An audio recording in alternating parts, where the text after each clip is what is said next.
What up, guys and ghouls? Welcome back to another episode of Fright Mike. And if you're new here, welcome to Fright Mike. I'm Sam. I'm Liz. And today kicks off a whole new theme.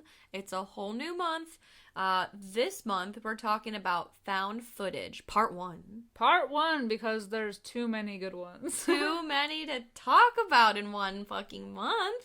So we're bringing you, in my opinion, some of the best. One of them is kind of the worst, but I don't know. It's like, whatever. But I'm super excited. Found footage is one of my favorite styles of filmmaking when it's done right. And this week... it's not always done right. It's not always done right. But this week, we're bringing you something... I can't even praise this movie enough. I'm just going to say that right off the bat. We're glowing. A glowing, shimmering. We're glowing over here. It is 2014's As Above, So Below. All right. We're all going to calm down. As Above, So Below came out in 2014. Currently has a 6.2 out of 10 on IMDb. It has a despicable, disgusting 26%. 26? What the actual fuck? What is up with these low scores? I know. It is despicable. You know why that's despicable? Here's why. I'm gonna go off. I'm gonna go off. I'm gonna tell you why. I got time. Because this movie is more than just like a horror movie. It is an adventure. It is. And it's more than a found footage movie. Every found footage movie that you watch, it ends with the camera dropping and it just goes... someone's spooky feet walking by. Exactly. Yeah, you get gross feet.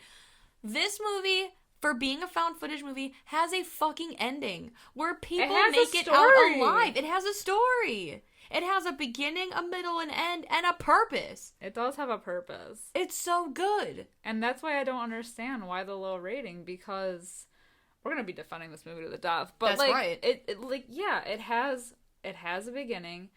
It has smart people in the movie. Maybe not everything that they do is smart, but they're like intelligent people. They're not just like a bunch of dumb kids like in the ruins or whatever. Right. Like just going and partying or whatever. Like they have a purpose for being there. This movie was everything that I wanted that god-awful movie The Pyramid to be, which came out around the same time. And this movie blew my socks off. The Pyramid was total trash. If you want to know how to do a movie wrong, do it like The Pyramid. I've never even heard of it. It's fucking terrible. Because that movie also had, quote-unquote, smart people investigating. They find like a 3-sided pyramid, or like the base is like 3 sides, and they go in and they've done research and it's all archaeology and blah blah blah, but they're fucking morons and it doesn't work out. And guess what? The camera drops at the end because nobody makes it out. Spoilers, no one makes it out. Oh god. This movie, like you said, it's smart people who are educated. For the most part, they do make smart decisions in the movie. Like, they are trying to think logically and critically. Like, even when our main character, Scarlett, gets, like, too excited and is like, no, we have to go this way, we have Papillon, who's like, no, that map you're looking at is not the map of the catacombs. That doesn't tell you which ones are flooded, which ones are collapsed. That's not what you're, like... Like, it's good acting. It is. You believe it. Yeah, they have, like... yeah, it's good acting, so they're not just like making dumbass decisions and getting killed off in that way. And it has the coolest atmosphere of anything ever, because it's in the fucking catacombs, and they filmed it in the catacombs. It's actually the first movie ever that got permission from the French government to film in the catacombs. So fucking cool. I never wanted to watch the making of this movie because I was so nervous that it was going to be like The Descent, where they all, it was a set and they moved pieces to make it look different, but it was a set. No. When I found out that they filmed it in the catacombs, I felt so much better about this because it's so... okay. Let me put my boner away. Let's talk about it. Put it on ice. So we're going to get into it. Yeah, so we open with our main character, Scarlett Marlowe. She's let us know that she's just crossed the Iranian border in search of a series of caves that will be blown up by sundown. She is looking for the fabled Rose Key. She goes to the home of Reza, whose home has, and Reza is a friend of her father's. His home has a direct, like, access point to these caves, and he agrees to take her in the cave to whatever she's looking for. And after hiding from some government officials, they find this wall with all these inscriptions, and she sees that there's actually more to it. So she is able to, like, hammer the wall in, and that is where we find a secret compartment containing a bull statue that is the rose key that she's looking for. With all the markings that she's able to, like, light up and film because they're about to blow it up. Right. Like, literally, like, you can hear the alarms, the sirens going off of the government, like, about to blow it up. So she's just, like, in a rush. Poor Reza. I know. He's just like, I gotta go, man. I got a family. And she's like, oh, go ahead. She's like, oh, yeah, no, it's fine. Leave me here. So she finishes scanning all the markings, and on her way back to the opening, to Reza's house, she sees a man hanging there. And it leads to one of the jump scares that I know is coming, and still to this day spooks me. Because it's just like, it's just the noise. It's the noise. It's the loud noise. Because as she sees this man hanging, as he turns and you see his face, the tunnels blow up. So all this dust is kicked up, and luckily she does make it back to Reza. He helps her out, and he, says, oh, well, anyone who goes in search of Flamel's stone is crazy. Like your father, it drove him into madness. But her goal is to finish the work of her father. Exactly. Since he spent his entire life, researching and looking for this stone, but was driven to madness. Exactly. So we get the opening credits, As Above, So Below, and then we cut to daytime in Paris, where Scarlett is being interviewed by Benji, the camera guy, about her journey to discover Nicholas Flamel's Philosopher's Stone, which is an item that allegedly can turn base metals into gold and grant the possessor of the stone eternal life. And we get, he kind of tries to ask her about her father, and we find out that he killed himself. And then she kind of dodges the question. We get a lot of them taking a walking tour in Paris. They go to Rue Flamel, and she says this is where Nicholas Flamel lived, which I've read is not true, that he did not live there. But whatever, that's fine. Research. Yes, but it's fine. It's all for the story. So she talks about that he lived there, and he possessed the stone, but when he died, they go to the site of his grave, and she explains that after he passed away, grave diggers came to the site to dig up the body to take possession of the stone, and discovered that not only was his body missing, his wife's was as well. Feeding into the rumor of using the stone for the immortality. That's right. Tea! The tea has been spilled! So they're trying to find the stone location on Flamel's grave, and she knows that it's, the language, she's Aramaic. Yeah, so she speaks, 4 languages, which is crazy, but she does know someone that could translate the location of where the stone might be, and that's Enter George. I love George. I have such a crush on George. He is a cutie. He is so fine. Ugh. So he's not a happy guy to see. He is not happy to see her. He though. is not happy to see her. They find him working to repair a in an old clock tower, like a bell tower. Exactly, in a bell tower. So he's essentially Quasimodo. And he ain't no hunchback though. Let me tell you. Oh God, no. Oh God, I let him punch my back. Though, honey. Believe you me. So she I don't know if they're ex-lovers or what, but like you said, he is definitely not happy because he's like, "What the fuck? What are you doing here? Get away from me! So Whatever they have it is." A history. Yes, he's like, "Whatever you want from me, I want no part of it." And she's like, "Come on, George." And he's like, he tells Benji, he's like, "Did she ever tell you about how I spent I went to prison in Turkey?" Prison. And she's like, "Oh, George, it wasn't a prison. It was more of a jail." And he's like, "Yeah, jail. In Turkey." He is pissed. But she tells him, she goats him, because she's like, oh, George, by the way, I found the rose key. And he's like, all right, I got did? time. Yeah. Oh, you did? He's got time.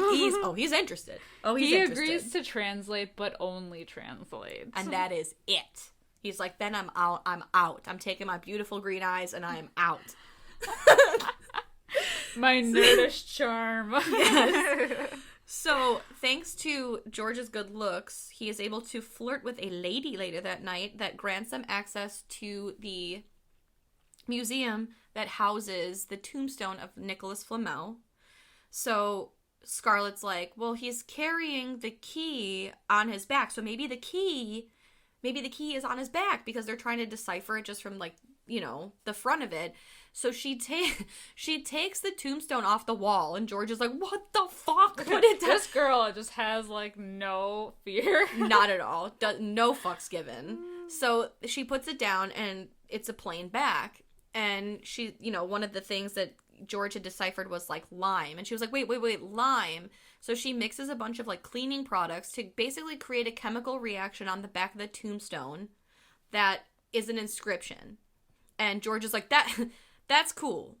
That's not go to jail cool, but that's cool. It's very mummy-esque. It is. It's so fucking cool. With all the little keys. What did you say before we started filming? You said it reminded you.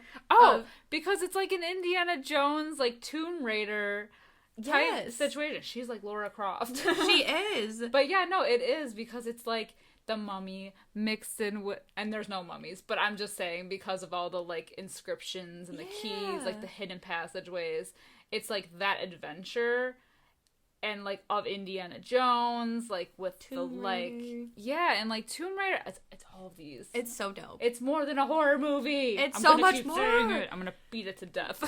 So we end up getting the inscription, which George translates, which it reads, "Winged vulture leads the way, with brightest light in darkest day. Underneath the heavens reign, what is lost shall be regained. Halfway twixt the darkest gate, and this tablet laid atop a parrot fate." So that is the inscription that they go off of this whole movie to find the Philosopher's Stone. And I only wrote that down because they do talk about some of the, like, wording of it while they're going through their adventure. So they're discussing about, like, possible meanings for everything. Right. And Scarlett points out that in the old days, they believed that hell was 741 feet below the Earth's surface. So halfway between hell and the Earth is 370.5 feet. So they believe that 370.5 feet below Flamel's grave is where the stone is. And halfway between heaven and hell. Damn straight. Sounds like an 80s song. So they're like, well, shit, how do we get down there? Which we're in Paris. The catacombs are in Paris. So we have to, get down there further. Which I think is so funny because Scarlett's like, that's where I would put it. And George is like, of course you would. Like, you fucking psycho. But I like that they end up taking that catacomb tour, like the ones that, like, tourists take. Yes. Just so they could kind of, like, lay out the groundwork of where, like, the tunnels lay and everything. And while they're down on the tour, they kind of wander off, but they end up finding this guy who tells them, because he's overhearing them talk about how they need someone who knows how to navigate more. In the off-limits off-limits areas. But they do find this guy who overhears them, and all he says is, find Papillon. Find Papillon. He's a guide. And if they meet him, then he'll know the way. So they do go, and they meet Papillon in a nightclub. La Jogaise. It's, like, very, like... It's like a vampire nightclub. Which I read that there was an actual, like, that is an actual nightclub. Yeah. And there was a, like, famous DJ there who was actually doing a set there. So it was all, like, for reals. For real, for real. I do want to point out that the man who tells them to seek out Papillon, when they turn back around, he's gone. Ooh. He disappears. And he does reappear later, but I want to tell you, he disappears. It's spooky. Yes. So yes. So they meet Papillon. He agrees. He wasn't, like, super on board at first, but he cute too, by the way. He is cute. He is very cute. And his French accent. But he does agree, and so the next day he brings two of his his buddies with that help, that have been into the catacombs before, because he knows them so well, so he brings his confidants. Yes. Which I do want to point out, at first, when they tell Papillon, like, they're like, we need to get to this part of the catacombs, he's like, no, I've been there, there's nothing there. But from what we saw earlier, because George is like, wait, there's nothing under Flamel's grave, there's nothing in that spot, he points out that, wait a minute, actually, there were 3 parts of Paris that the earth collapsed down, and one of them happened to be on top of, like, where Flamel's grave is. And Benji's like, well, what did it collapse into if there's nothing there? And they're like, exactly. That's the key. So when Papillon is like, no, I know that there's nothing there, they're like, no, it's like a hidden compartment, there's treasure, you can have it. And they're like, okay, I'ma go. So he does, like you said, he brings his 2 friends, Suxi and Zed. And they're, like, getting all geared up, and they're having, like, a little bit of fun. The one guy, Zed, tries to impersonate De Niro, and, you know, they're all talking about, I just love the bluntness of the French, because they're like, well, what'll happen to us if, like, you know, what could happen to us down there? And Suxi's like, if you run out of batteries, you'll die. If you run out of food, you'll die. If you get injured, you'll die. Like, they just lay it out there. We do see Papillon's, like, hand is a little bit burned. Benji tries to ask about it, and they're like, oh, we don't talk about it. We don't go down that road. Yeah, exactly. We will, but we haven't yet. Right. Speaking of going down roads, they try to get George to, like, gear up, you know, put on some wellies, get some shit on, and he's like, no, I'm not doing that. I don't go underground. You know that. But he agrees to walk them to the entrance to the tunnel, and that's it. And no further. I will go no further. So they end up going. It's like in like it looks like an abandoned, almost like underground, like tunnel where trains go, and that's our entrance. And so they're like kind of coming up to the entrance, and all of a sudden, out of nowhere, this cop comes that's following them, the police.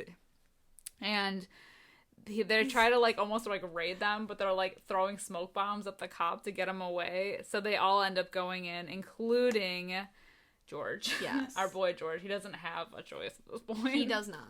So they all, by the way, so in order to film in the catacombs, because obviously Benji was filming beforehand, he can't bring a camera down there, so he has, like, pin cameras. So we're seeing, essentially, camera shots from, like, the top of their helmets, which I thought was cool. He only has a few of them, though. But they're still cool. Ironically enough, all the pin cameras are placed on the survivors at the end. Yep. So, yes. Now, George is underground against his will. Papillon, who I will call Pop from now on. He's, like, celebrating. He's like, can't catch the pop. So, George is upset that he's down there. Scarlett keeps trying to talk. She's like, I'm glad you're here. He's like, fuck off. Just don't say anything. Right. So they start walking. I loved this part so much because at one point they have to walk through water, and George is like, probably should have worn boots. And Papillon goes, I offered them to you. You said no. And that's when we find out that the reason that George does not want to be on this little excursion is that his little brother drowned in a cave when they were young because he went to go find help and he got lost. So he feels immense guilt about that. Ugh. So they get up to a point where there's kind of like a split in the road. And they end up taking the right way. He does mention Papillon that the left route is like a kind of a cool room, but we're not going to go down that road. We're going to take the right one. But while they take the right road, they go down and they kind of run into like a group full of chanters. Oh, how do we forget to talk about that lady? So, yeah! So when they're at the Les Choquets, she is spooky. Yes. So they're going into the club, and this woman, she's like very pale, very thin, with these giant eyes. She comes out, stares directly at Benji with these like very vengeful eyes, and takes off. He hands the camera on her too. Yes. It's like very haunting. So it's almost like they know each other, which would make sense for later. But then so that when they're in the club, even when they're looking for Papillon, he sees her walking slowly outside the windows, and the eye contact is on him. But then she's walking forward, and then when he goes to the next window, she's completely gone. So, like you were saying, they cut to the room full of chanters. The head chanter turns around because he's kind of like peeking in through with the camera. Head chanter is the same lady from the nightclub. A little more makeup this time. Very smoky eyes. Very smoky eyes, but yeah, so Papillon kind of just explains that there's some weirdos that come down here, and that's why they're there. Yes. We keep walking. We see on the wall is graffiti that Papillon left. It says Pop with a little, like, loopty thing underneath, and he's like, that's it, the classic Pop. And Scarlett's like, oh, yeah, nice, cool. No, nobody gives a shit. So then they come to a tunnel that is basically to the right is a door that's kind of, like, blocked off by some rocks, and to the left is a literal pile of bones. And Pop says, like, they have to take that route. They cannot go through the door. Scarlett is like, no, if you look at the map, the door is a direct route. We have to go here. And he's like, no. Like I was saying earlier, this is when he's like, that is not the catacombs. That map that you have is pointless. That does not tell you which tunnels have collapsed, which ones are flooded, which ones are evil. Because he says, which ones are evil? No, it doesn't. So he's basically saying that way is a known way that nobody takes because it is supposedly evil. That he then tells them the story of his friend, the mole, Le Taupe, who knew the whole catacomb system in and out, every corridor but that one. But of course, he couldn't resist one day and went through there, and they have never seen him again. He was never heard from again. That's right. So it's an evil way. So they decide they have to go through the bone tunnel. Which they're also not thrilled about because they are real human bones. Yes. And poor Benji, our camera guy is so claustrophobic, and this is so, like, Descent-ish. This scene. Very Descent-ish. Because they're crawling through this, it's just like the opening of the Descent when they're crawling through, like, the caverns. They're climbing through these, like, bone tunnels, and they're just getting smaller and smaller, and, like, ugh. Poor Benji. He gets, like, stuck and just starts, like, having, like, a panic attack, essentially, and just freaking out, and then the tunnel starts to collapse with all the movement, and he gets out in, like, the nick of time. Like, barely makes it. But when they get to the end of this tunnel, it's the exact same room that they just left. Yes. They end up where they started, with that door being their only option to take. Being the only option to take. And this is what sparks, like, a lot of arguments, because they're like, what the fuck? You're fucking with us. We took you down here. You promised you would take us. And Papillon is like, he's like shocked. He's like, no. Like, look at we did not go in a circle. There's no way we went in a circle. We took a straight line that is fucking impossible for us to be back here. It's very disorienting. Right off the bat. Right off the bat. But now they must go through. They have to take the bad way. So inside, they, like, they remove the stones, they walk through, and they immediately see the same, like, Pop graffiti. And they're like, wait, I thought you said you'd never been here. And he was like, no, I swear to God, I have not been this way. So there's already kind of, like, it's tension. Disorienting. Yeah, it's tension. It's a little bit of trust issues. And then they hear a phone ring. And Papillon says that they used to run phone lines through the catacombs, but 50 years ago, they took everything. So there should not be a phone ringing. And then they find the piano. The piano. Creepy. Which reminds George of a lot of a piano that he had in an old house. He said that him and his brother used to play it, but they could never finish the song. What was the song? My Bonnie Lies Over the Ocean. Yeah, but they could never finish playing it because of the A key. The A4 key. A4 key. Yes. It was always broken. So he goes to play it, and similarly, the A4 key is broken. And that's when he's kind of like, what is going on here? Like, he is freaked out. Shook. Everyone is shook. They hear the phone going off again. This is like Papillon's basically like, I told you, like, we shouldn't be here. The phone rings again. Scarlet takes off after it, finds it, and answers it. And on the other end, we hear, like, why won't you talk to me, Scarlet? And it's kind of creepy. And she hangs up. And suddenly, a man emerges. He's a big dude. Yeah. He looks huge in there. He kind of looks like Adam Driver. But it is Latope. Their friend that they were talking about earlier. Mole! Yes, and he basically is like, you shouldn't be here. And they're like, holy shit, we didn't know you were alive. Which, do you believe he's alive?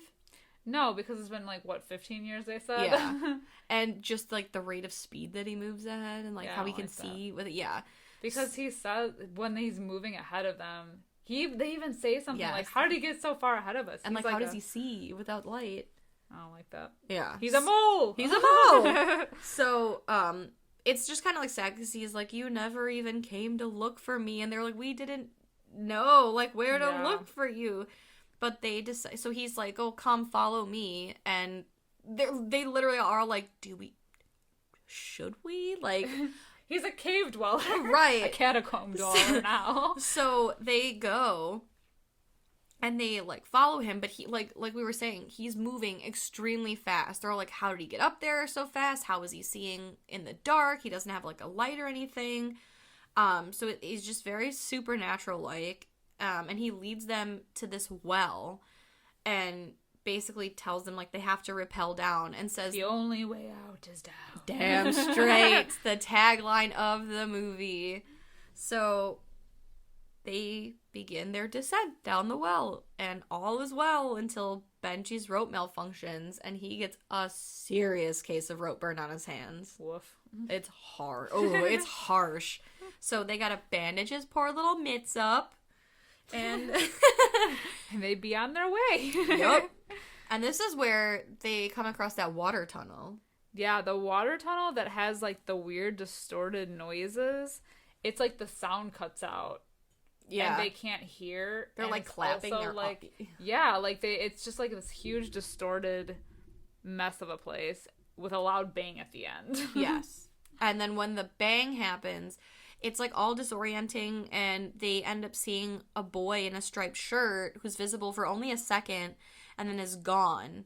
And Scarlet is like, what was that? And Latope says, not what was that, but who was that? Ooh. Also ghostly screams. Yes, a lot of ghostly screams. So they get to this other, like, kind of tunnel-y area where they can stand properly, and they find a bunch of, like, almost like Egyptian-type markings, and they realize that it's kind of like one of those, like, trick passageways that they used, like, in Egypt a lot in the pyramids. It's a Ptolemaic hinge. A stone riddle. Yes. So they see a scarab imprinted in it. Oh, so that's it. They see a winged vulture pointing. So, you know, from the inscription earlier, winged vulture leads the way, which points to the scarab. They discover it's a Ptolemaic hinge. Like you said, it's a little stone puzzle. So they basically have to pick the right stone to pull, otherwise the ceiling will come crashing down on them. This is some Indiana Jones shit right here. Exactly. So they discuss, I forget how they figure out that they're discussing, like, the celestial spheres. Yeah. And and this is, like, another part of the movie that gives it, like, realness, because it, like I said, they're smart people, and they're talking about the fact that, okay, so at this time, what was, like, this was before Copernicus, so at the time they only acknowledged that, you know, like, the Earth wasn't a planet, but the sun was and the moon was, so they have to figure out, based off of the time period of when this was built, yes, how many celestial planets there were, yes, according to these people. And it's crazy. Yeah, it's so good. Yeah, and they hadn't discovered all of the real planets yet. But then, like you said, then they counted, like, the moon didn't count, but the sun did, or, like, the moon and the sun counted as planets. So they decide that there were 7 celestial spheres. They pull on the 7th one, which also makes me wonder, because she started counting from the bottom. Yeah. What if it was why did she start from bottom to top? Why didn't she start from top to bottom? I would have started top to bottom. Started from the bottom, now we're here. Exactly. Well, now they are here, because she pulls the 7th one, and a little stone rolls away to expose a tunnel that no one has been down for 700 years, according to Scarlet. And so Scarlet crawls through first, and she, like, looks back. She's like, oh my god! Oh my god! And she, like a child, and she takes off, and they're like, what? So they come into this room where there is this part always makes me laugh. So they come into this room where they find a man who's dead on a table, dressed in, almost like a knight, you know, like an a knight armor. Yes. And it's so funny because while Scarlet and George are off doing smart people things, when Pop comes into the room, they're like, is that a dead guy? And they're like, oh yeah, he's been dead for 700 years. And he just goes, it's creepy. Like, but so they see the word vitriol written on the wall, which means, in English, I forget what the, like, Latin is, but basically means, in alchemy, visit the interior parts of the earth, by rectification thou shalt find the hidden stone. We should also mention that this corpse is, like, perfectly well preserved. Yes. Not a stitch of decay on it. Like, he's looking good. Like, Yeah. better than I do. Yes. Better than I do in the morning. So Scarlet's like, wait, it says we have to go deeper because interior parts of the earth. So she gets real smart and is like, no, turn off your lights. Turn off your headlamps. And they see coming through the floor that there's still a light source. So they find a tunnel, a secret tunnel, and they have to swim through it. So Scarlet goes first, of course. Because she's a queen. Because she is a queen. A fearless queen.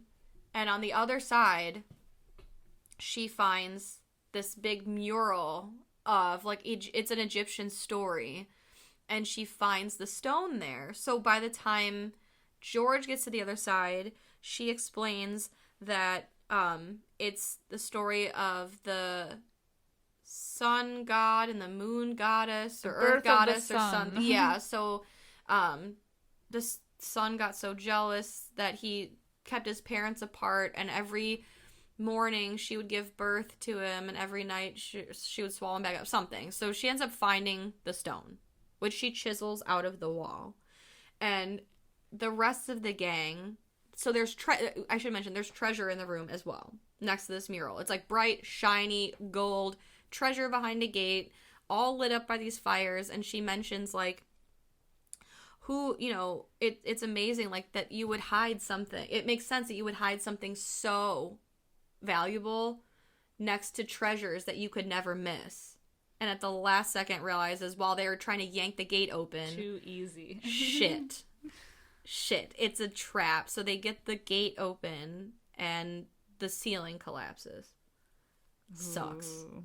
Sucks. So Suxi, she gets injured in the collapse, and they lose Latope. He is dead. Yeah, poor Mole. If he wasn't dead a before. goner. We don't know if he was ever actually alive. Right, definitely not alive, but definitely lingering. Not with them now. Yes. Well, so he's out of the picture, and so they end up. Scarlet gets the idea to use the stone's healing powers to heal Suxi, and she kind of, like, uses the shavings of the stone and covers over her wound, and it magically disappears. And Magic. They're all like, how did you do that? She's like, it's the stone. So they're all realizing the powers of the stone now. And they believe. Exactly. But that doesn't truly help them because they still think that they're stuck. And, Scarlet's like, they wouldn't have ever built something like this without a back door, essentially. Like, everyone look around. Pop notices there's a door on the ceiling. And he's like, well, is that something? And she was like, oh my god, yes. Because she looks over on the wall and there's the symbol, as above, so below. So it basically means, like, it's the key to all magic, she says. It means, like, what is within me is outside of me. As it is in earth, so it is in heaven. So are my atoms, so is God. So, as above, so below. If there's a door on the ceiling, then there's a door on the floor. And they smash in the floor and all the water drains out. And it's another tunnel. So there is a way out. And they have to rappel down even further. It's fucking crazy. So this is the best part. This is when I get, if it wasn't good already, so this will get the hairs on your arms that's all up. Right. So they rappel down, and they see this little tunnel, and there's an inscription over the tunnel. What does it translate to? Abandon all hope, ye who enter here, which is the same inscription that is allegedly posted at the gates of hell themselves. And I love that because she said, so they say it out loud, and Pop's like, I'm not going in there. I'm gonna stop you right there. Oh, I'm not going. Absolutely not. I mean, I wouldn't disagree with him. No, there's nowhere to go, but I wouldn't go. But they do press on. Yes. After Scarlett remarks, because of course she goes first, and she looks back at George, because it's such a narrow tunnel that they have to crawl. I wonder what it smells like. Sulfur? Probably. Or like a museum Musk. basement. It reminds me of the Field Museum, I bet. So as she's crawling, she looks back at George, and she says, and they were made to crawl, and they were... On their they bellies. shall be made to crawl on their bellies into the kingdom of darkness. Ooh. George is like, yeah, that had occurred to me too. She's like, oh shit, fuck. So I wish I was that level of smart. me too. That I just like knew all of this shit. I wouldn't have made it 5 seconds. Oh no. No. I would have been dead as the cops were chasing me. Yeah, I would have tripped on that railroad track. Yeah, they would have tackled me to death. So they enter a room that is the mirror image of what they just came through, but it is flipped it. Like opposite. They dropped it, flipped it, and reversed it. Because they're like, we just came through here. And she's like, no. This is the wrong way round. This is all the wrong way round. So we see the as above, so below symbol is now so below, as above. It's flipped. We upside down now. Yeah, we're in the upside down. Not the further. Not to be mistaken with the further. That's right. We in the upside down. We in the upside down. We in the all around. So Mole comes back. You thought you saw the last of him. Oh, you didn't. But this time he's a little different. I mean, he was a little different before, but now he's more different because he's kind of just like lurking in the corner, almost demon-esque. And Suitsi thinks that she can kind of like sway him to come with them and, you know, whatever. So she gets like closer and closer to him. Well, he ends up attacking her. Yeah. And ends up killing her. And then he just like fucks off. Yeah, he truly does. Like, he bashes her fucking head in. Ooh, it's rough. To death. On a rock. Yeah, oh god, it is brutal. And then, yeah, like you said, he disappears into the night. Into the night catacombs. Yes. The night cave. And they're all like, where did he go? Because he just, like, I mean, he flat out disappears. So, of course, like, Pop is, like, freaking out. He's like, use the stone, bring her back. And she's like, I'm sorry, it can't, the one thing it can't do is it can't bring back the dead. Aww. So, she is gone. Rest in puppies. But yeah, so, because everything is all flipped around now, they go back through that room with the night guy, and he is rotted to shit now. So you know shit's bad. Yeah, you know shit is bad. They gotta swim back through... No, yeah, they already swam back through the tunnel. They go back through the room where the Ptolemaic hinge was, and Scarlet sees a noose, but then it disappears. So this noose thing keeps following her. They go back through the room with the water tunnel, and they find the well again, the one that Latopa originally brought them to and said the only way out is down. Well, they find it again, and they have to go down again. Oh, at some point, too, Benji also hears a baby crying. Yes. So... I think it's before they get to the well. I think. I think it's right around the same time. Yeah. Because they have to repel... Yes. Yeah, because I think that's what gets him... Spooked. That's what stops him from going with the rest right away. Yes. So, like, George even comments that everything is a mirror image of what they've already done, but somehow they keep going deeper, and he guesstimates that right now they are about 1,000 feet below the ground. Toasty. Very toasty. Or very cold. No, toasty. Probably toasty. It's just interesting that the farther you go into the earth, it's warmer because of the earth's core. But when you get out further. But when you go further into the ocean, because there's no sun, it's colder. I don't know what but it would it's be. both going towards the core. It just seems hot. I don't know why. Yeah. Only because you can't breathe, so stuffy. Yeah, there's no ventilation. A lot of humidity. No air conditioning. So, like you said, baby is crying. Benji hears the baby crying and gets distracted from going down the well, and he ends up seeing a woman, the same woman from the club, I believe. Yes, it's the same one. The one who's been, like, stalking him and giving him googly eyes the whole movie, ends up charging him. He falls dead down the well. Yeah. Ooh. Yeah, he falls hard and swift. So at this point, Scarlett is upset because now at this point her expedition has killed 2 people and she was tight with Benji. Yeah. So this is like a rough one for her. But yeah, and then George ends up, they kind of like crawl through that other like water cave, and more disoriented than ever, they're crawling, and George stops because he ends up seeing a vision of his brother drowning, begging for help, and so she's obviously freaking out, and Scarlett has to kind of like pull him back into reality, like, why would he be here? This is not real. Nothing is real. Like why would he be in the catacombs now? Right. So then they hear a man yelling, and his screams are like echoing, and they see a light, so they're all like, what the fuck is that? And they round the corner, and it turns out to be a car on fire, and inside the car is a man, and as we get closer, we see it's the man from the Catacombs tour who told them to seek out Papillon, and Papillon recognizes this man, and he's like, no, I didn't know, it wasn't me, like, it wasn't my fault. Exactly. And he ends up getting pulled into the car, and everything basically like crumples up on itself like something out of Poltergeist, and all we see in the end are Pop's 2 legs sticking out of the ground from like the calves to ankles. He had the roughest calves to one. feet. Yeah. Buried alive, man. I mean, I wouldn't want to get I wouldn't want to get bashed. Right. But I also wouldn't want to get buried alive. Unless he got buried dead. True. Well, he was alive, and then, I don't know. They're all rough, honestly.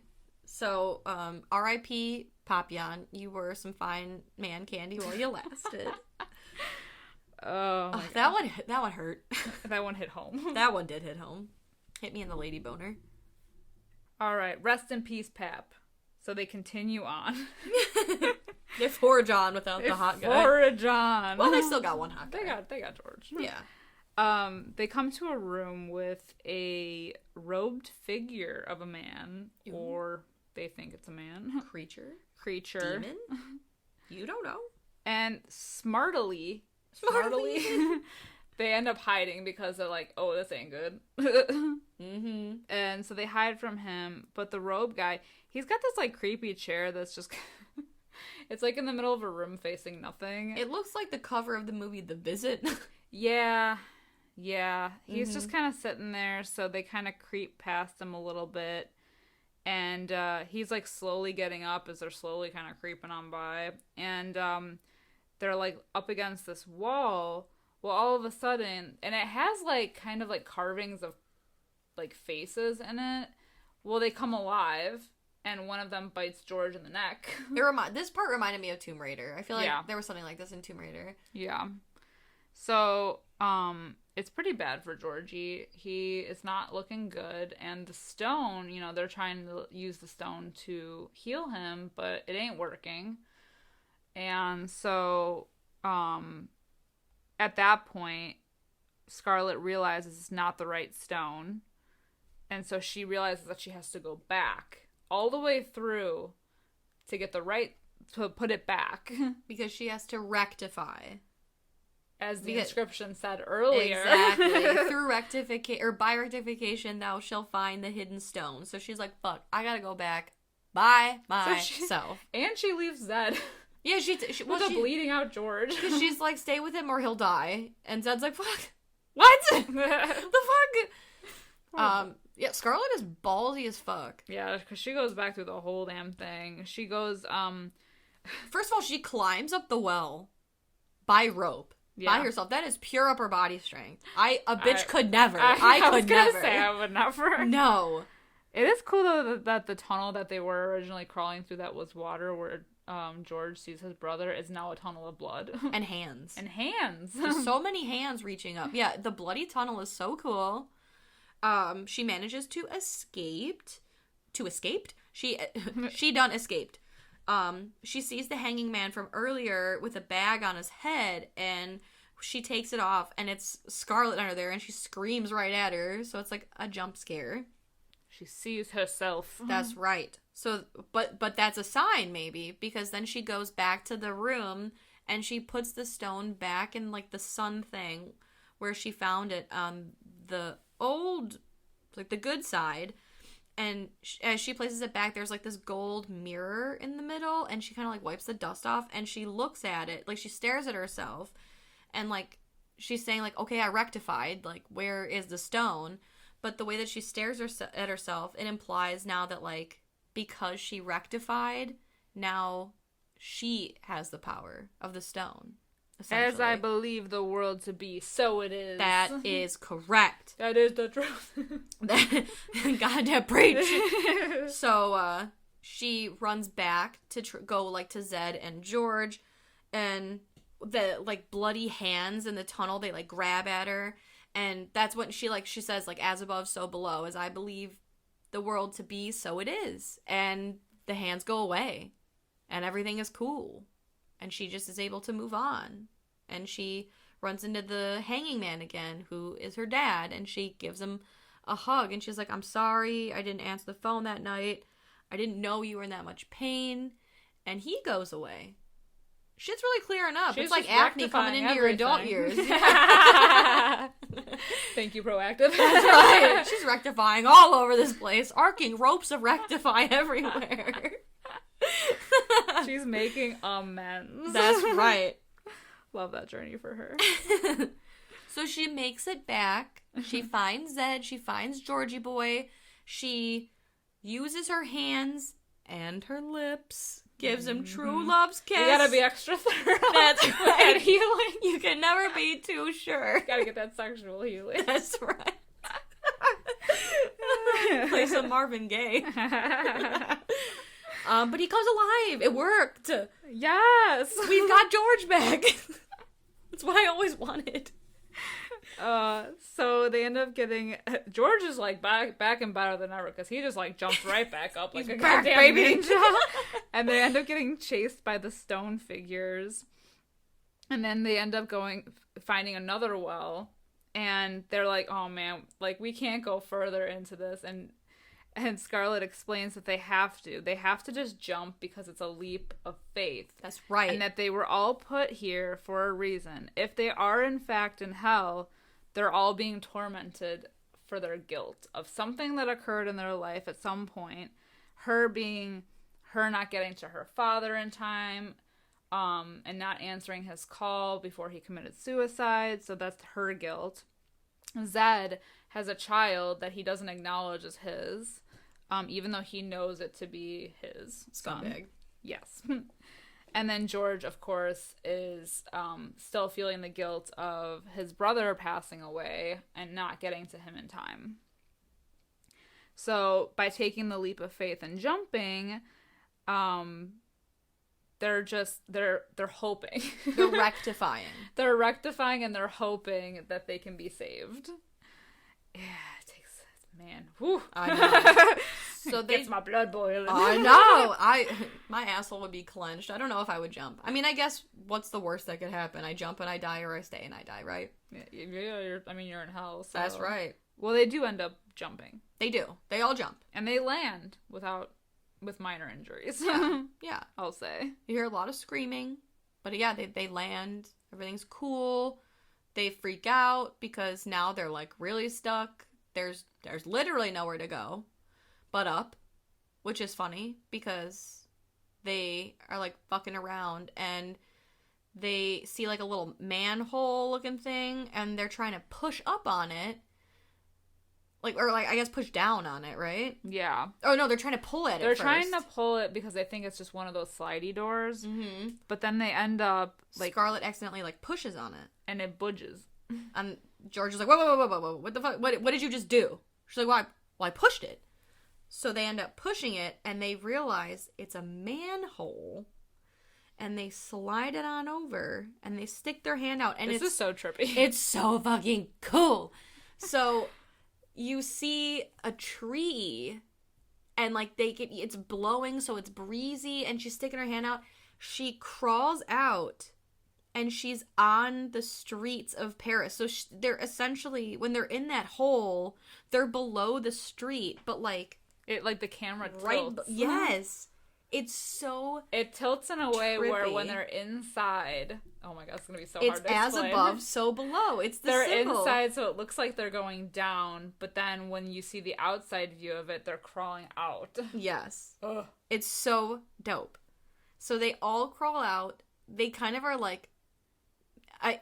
shocked at first. Like, is this real?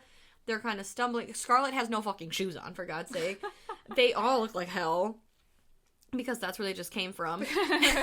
And they are all hugging, and they're kind of laughing, and Zed just kind of walks off. Like, they don't say anything to each other. He just walks off, and George and Scarlett Maybe he's hug. going to the pub. I mean, how do you just, like, walk away after something like that? Like, I don't know what I would do.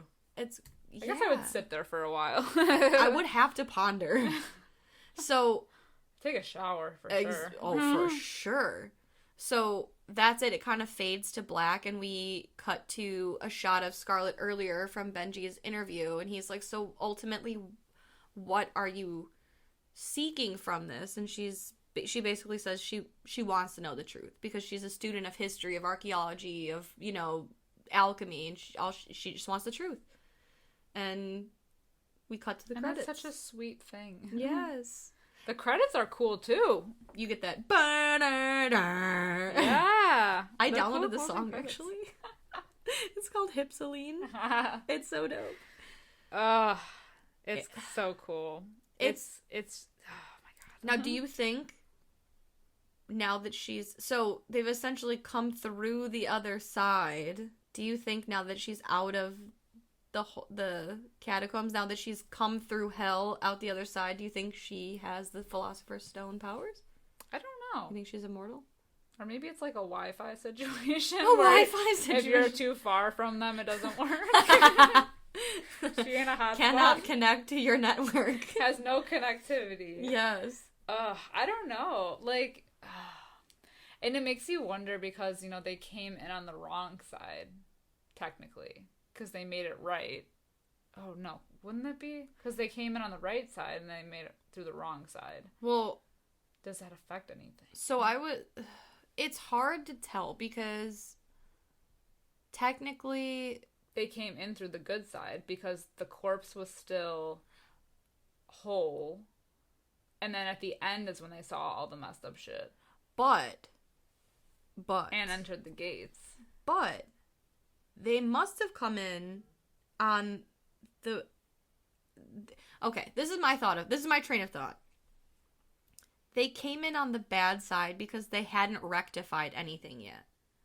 Right? Mm-hmm. So by going through hell and rectifying, then you end up on the good side because you've rectified and you've gone through hell. Now that you've rectified, through rectification, you should be... Saved. Saved. That's why they were saved. Exactly. So they must have come in on the bad side. Or maybe limbo or something. Maybe? Maybe. It could be because I think it's supposed to be kind of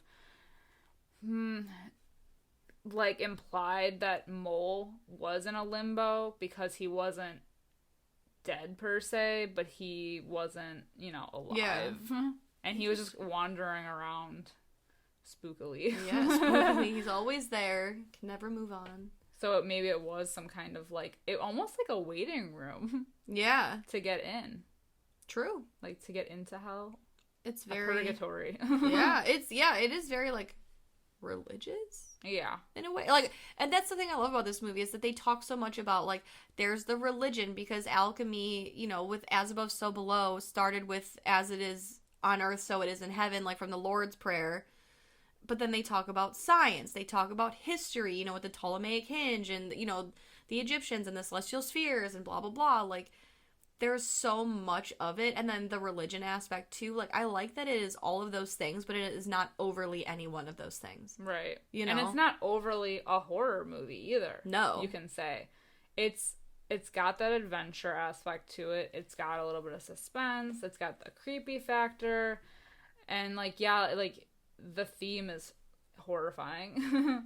Yeah. But it's not overly one thing or another. So that's what makes this movie unique to me.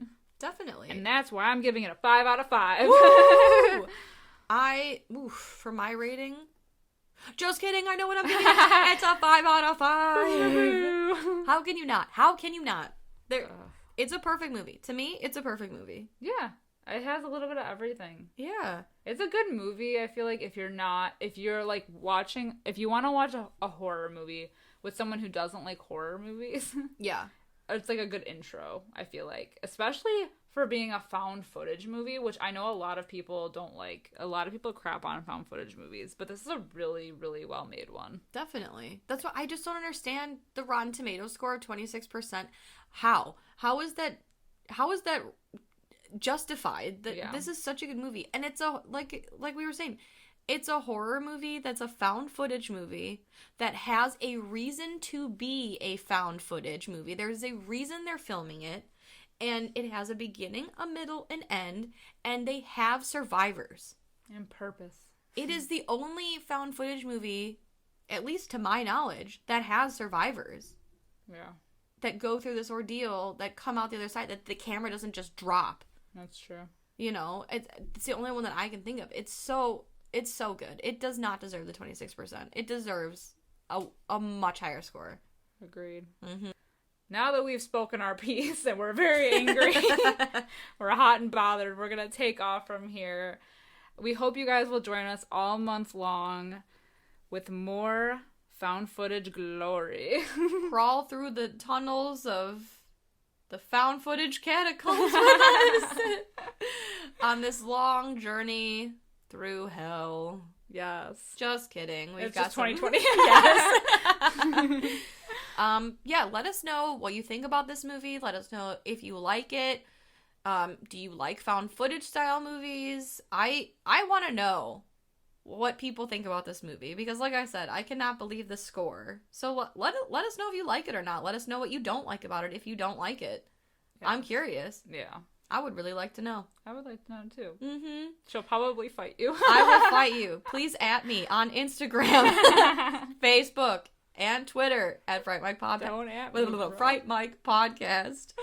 Also, make sure to check out our Patreon because we are on Patreon and we do have one of those and we have some spooky content up there. Extra spooky content. That's right. For our extra spooky fam.